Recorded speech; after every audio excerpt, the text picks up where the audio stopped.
If your surname is on this list, you're not just American by heritage, you're carrying the exact decision that kept a colony from disappearing in its first winter. 10 names, 10 choices made on a ship, in a courtroom, on a frozen shoreline that could have ended everything before it started. You are not just descended from a pilgrim by heritage, you are descended from someone whose one moment of nerve, or guilt, or mercy, decided whether your family existed at all. Stay until number 1, because that name carries the secret that saved the entire colony, and almost nobody knows whose name it belongs to. Number 10, Billington. It doesn't sound like a founding name, it sounds like a farm, a lane, a nobody's address in the English countryside, and that's close to the truth. The Billingtons weren't part of the religious congregation. They were outsiders who bought their way onto the ship. And 10 years after landing, John Billington became the first person executed in English America, hanged for murder in the colony he helped build. This isn't the story people tell at Thanksgiving, but it's real, and it's the first proof that this list isn't going to be comfortable. His descendants didn't disappear in shame.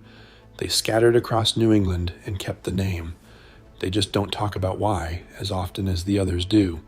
Not every name on this list built something. One name almost destroyed it. The next name did the opposite and ended up owning the only first-hand account we have of any of this. Number 9, Bradford, Broad Ford, a place where a river could be crossed safely. William Bradford spent his whole life finding safe places to cross. Governor for over 30 years, he wrote the manuscript that everything else on this list is built from. Without it, none of these stories survive. His wife Dorothy died the day the ship reached harbor, before they'd even set foot on land. Some records say she fell, some say she jumped. Nobody wrote down which, and Bradford himself never explained it. He buried the loss and kept governing. His descendants are still in Marshfield, still in Plymouth, and his handwriting is still the reason we know any of these other names at all. Power always needs a witness. The next name kept the peace that let that power survive. Number 8, Standish, a Lancashire name, stony pasture, hard ground. Miles Standish wasn't part of the church. He was hired muscle, a soldier brought along because the colony needed one. He led every defense, negotiated with threats the settlers couldn't outtalk. 2 centuries later, a poet turned him into a jilted suitor in a love story he probably never lived. That romance is legend, not record, but the man underneath it was real, and without him, there may not have been a colony left to write poems about. The soldier isn't the whole story. There's a quieter name standing right beside him. Number 7, Alden. Old friend, that's the rough meaning, though nobody's fully certain. John Alden wasn't pilgrim or soldier. He was the cooper, hired to keep the ship's water barrels sealed on the crossing. When the Mayflower turned back for England, he stayed. Nobody made him. He just didn't get back on the boat. He married Priscilla Mullins, another passenger, and the whole Longfellow poem about a love triangle with Standish, invented decades later, never happened. What did happen is simpler and stranger. A barrel keeper who chose an unfinished colony over a certain voyage home. He chose to stay when he didn't have to. Not everyone who stayed was chasing freedom. Number 6, Brewster, a brewer's name, plain and working class. But William Brewster was the oldest man on that ship, and the spiritual center of the whole congregation. The one thing he couldn't legally be back in England was a minister. His faith had already been outlawed once. That's why they left Europe in the first place. He carried a printing press and banned religious texts across an ocean because carrying them at home could have gotten him arrested. He led services in Plymouth for years without ever holding the title the law had denied him. Faith got them across the ocean. It took something else to survive on the other side. If this is landing for you, and number 1 is the entry that's going to stay with you, take 5 seconds to like and subscribe. There are 4 names left, and the stories only get heavier from here. Number 5, Hopkins, a little Hob, a little Robert, an ordinary patronymic, nothing special. except Stephen Hopkins had already survived the New World once before he ever set foot on the Mayflower. In 1609, his ship wrecked on Bermuda.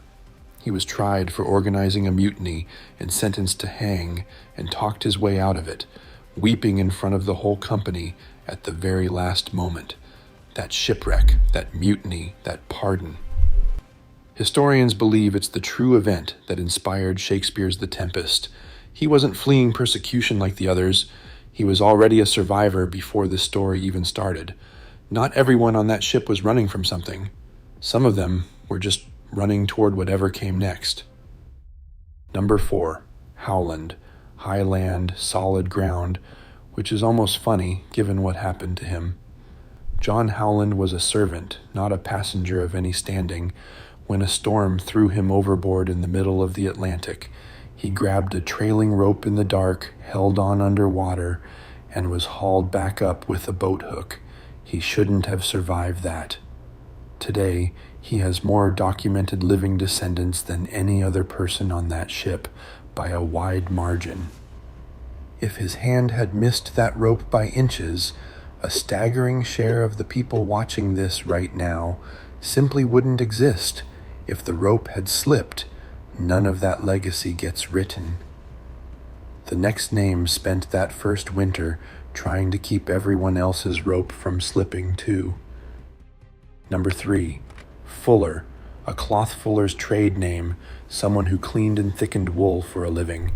But Samuel Fuller became the colony's physician during the deadliest winter in its history, when nearly half of the 102 people who crossed on that ship died before spring. He couldn't save most of them. Medicine in 1620 barely deserved the name, but he kept trying, kept a record of who was lost, and kept practicing until the colony had enough living people left to call itself a colony at all. Healing wasn't enough on its own.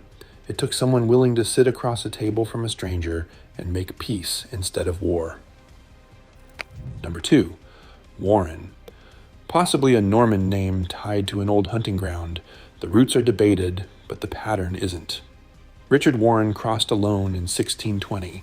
His wife Elizabeth and their children stayed behind in England, waiting for 3 more years before finally crossing themselves on a later ship called the Anne. 3 years is a long time to raise children not knowing if their father was alive.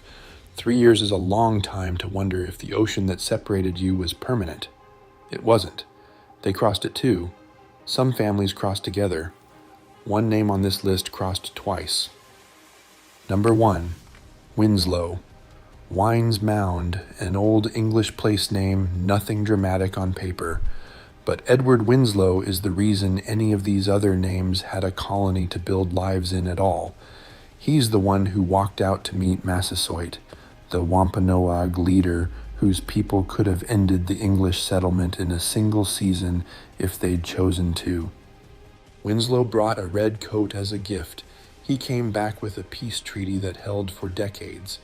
That treaty is why there was a harvest to share, a colony to grow, and 9 other names on this list still standing long enough to be remembered. He didn't fight for the colony's survival. He talked for it, and it worked. Every name on this list survived something, but this one is the reason the others got the chance to. Somewhere tonight, someone with one of these names is going to type it into a search bar for the first time, not really expecting anything, and watch a document from 400 years ago resolve into their own family tree. They won't find a coat of arms, they'll find a decision, a rope grabbed, a treaty signed, a courtroom survived, a barrel sealed one more time before deciding to stay. If your surname was on this list, that decision was made for you long before you were ever asked if you wanted it. You just gotta keep it. Drop your surname in the comments below. I want to know which one you carry and which entry hit closest to home. If this opens something up for you, subscribe. There's more where this came from.